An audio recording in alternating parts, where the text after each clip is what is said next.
Welcome to day 1928 of What You Have to Know, documenting the journey as I transitioned originally from the brick and mortar corporate world of business to the online world of business 1928 days ago. Probably a little longer than that because I didn't come online and I didn't do video at first. And I started doing a video log and journaling online and via video for personal reasons, but then it also helped me to get more confident in talking on video, talking to people, and being open and honest and vulnerable about what's working and what's not working. Create 2 pieces of content every day. The first is an annual challenge. I think this is my 6th video annual challenge, 6th or 7th annual video challenge. And this year's is the Get Your Goals annual challenge. We're talking about we're doing one thing every day to get what we want, you to get what you want, and me to get what I want with respect to my goals and objectives and the things that I want to create in this world and in the life. And we're using a 9-part framework and going through different areas and aspects of our life to make sure that we hit all the highlights and the things that are important to us. This month, the month of May, we're focusing on our physical well-being, physical health, and our tool today that I shared is called the 7 Whys. Learned this from Dean Graziosi. And prior to that, there's this 5 Whys exercise. He didn't make it up. I don't remember where it even originated, but it's the process of asking yourself a series of why questions to get down to what really matters to you. Because why? We want to know what matters to us the most, because that's the driver and the motivation. When things get hard, when we're going for a goal, especially a challenging goal, we want to quit sometimes, right? We try something, it doesn't work. We try another thing, it doesn't work. We try maybe 10 things and they don't work in terms of moving the needle toward what it is that we want.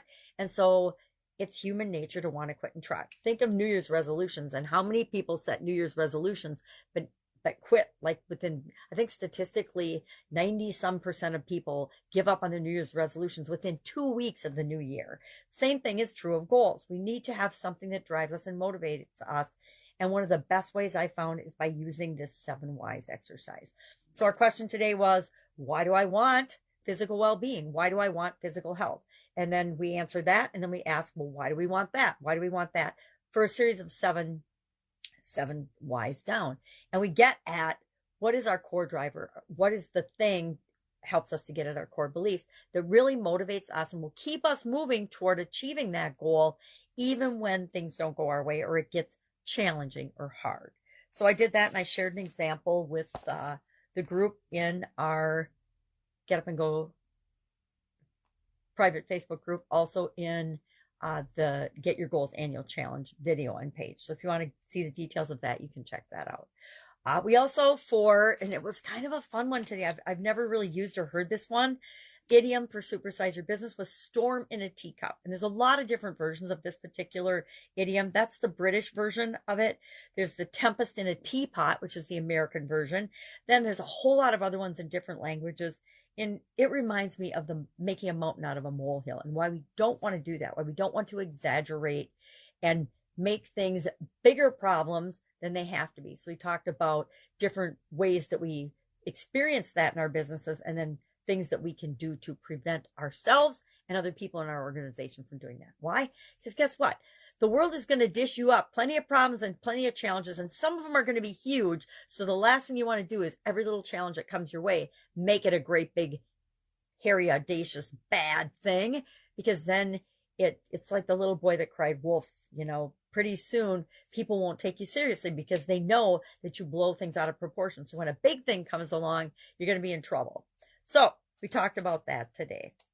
That's got a lot of stuff going on. I've got surgery next week, so I'm prepping and getting ready for how am I going to deal with the things I usually do while going through that experience. Because guess what? Life throws us curveballs. Life throws us things when we least expect it. And to me, it's not a big deal. I'm not making a big deal out of it. I'm not making a mountain out of a molehill or a storm in a teacup. To me, it's just, this is it. This is next. Going to do it. Going to be done. Not a problem. A lot of people would exaggerate and blow it up and make it huge. And I choose not to do that. So if I can help you in any way, hit me up. I would say hit me up before Monday morning. If you really want a quick answer. Otherwise, it might take me a little longer than usual. But have an absolutely fantastic day and weekend. And I will, of course, be with you tomorrow.